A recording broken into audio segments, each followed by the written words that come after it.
Let me tell you the tale of Elion Duskwhisper, a half-elf bard with a wit sharper than an assassin's dagger. In the shadowed realms where day never truly breaks, Elion found himself trapped in a twisted carnival, a place of eternal dusk and macabre delight, the Carnival of Souls. The fog hung thick as a shroud over the carnival grounds, twisting shapes into grotesque caricatures of joy. In the Shadowfell, the very air tasted of ash and memories long forgotten, where laughter seemed more echo than sound. Yet, woven into this tapestry of shadow and despondency, Elion managed to find an almost comforting familiarity. After all, he had long learned that where there's a stage, there's an audience, and where there's an audience, there lies a chance for freedom.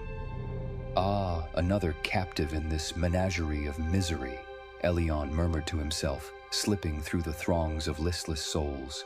He tugged at the brim of his feathered hat, an almost nervous reflex, as if nudging his thoughts back into sharpness.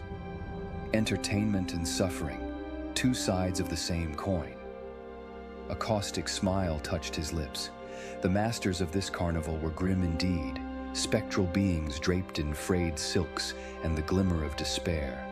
They ruled over the shadowy tented city with silent commands, orchestrating performances that were more torment than spectacle.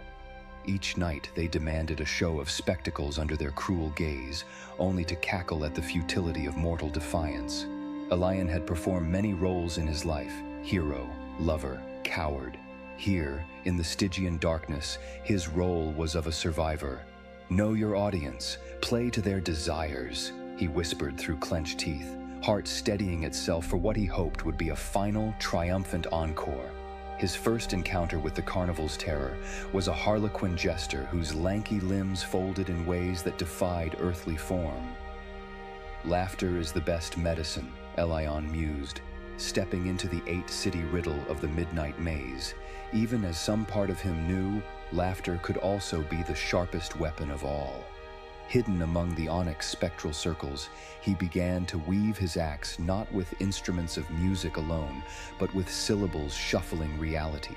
Derision became comedy, bitterness a punchline, enough to twist the very fabric of despair into shaky smiles, weapons against their undead tormentors.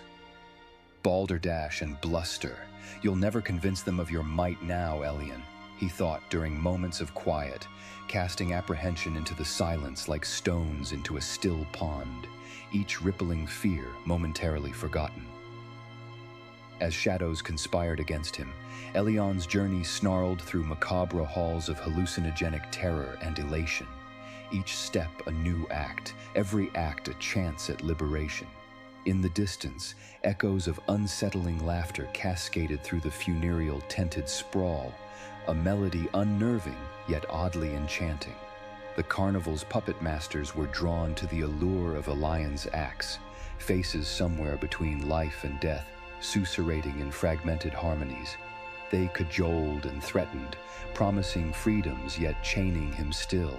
To escape, he knew he had to perform the greatest trick of all, sue every curtain call to pull an illusion unveiling their weakness. Thus the final act began on a stage of gloomy grandeur, his audience drifting between forms, their whispering hunger for diversion as relentless as the tide.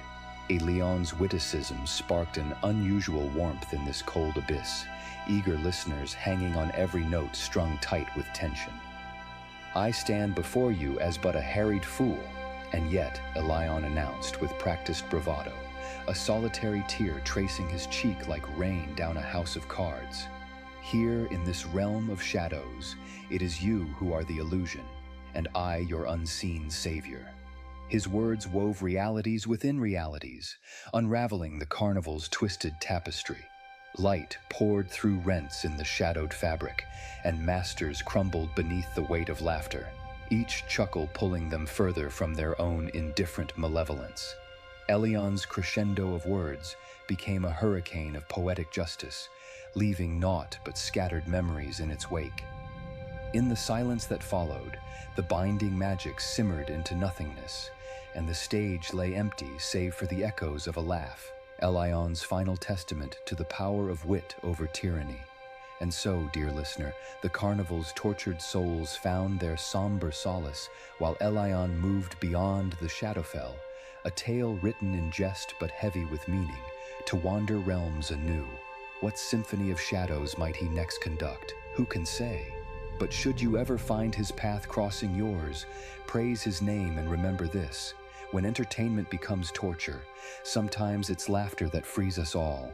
If you enjoyed this tale, or if it sparked a story in your heart, share it with us. Let the firelight of our imagination burn brighter together.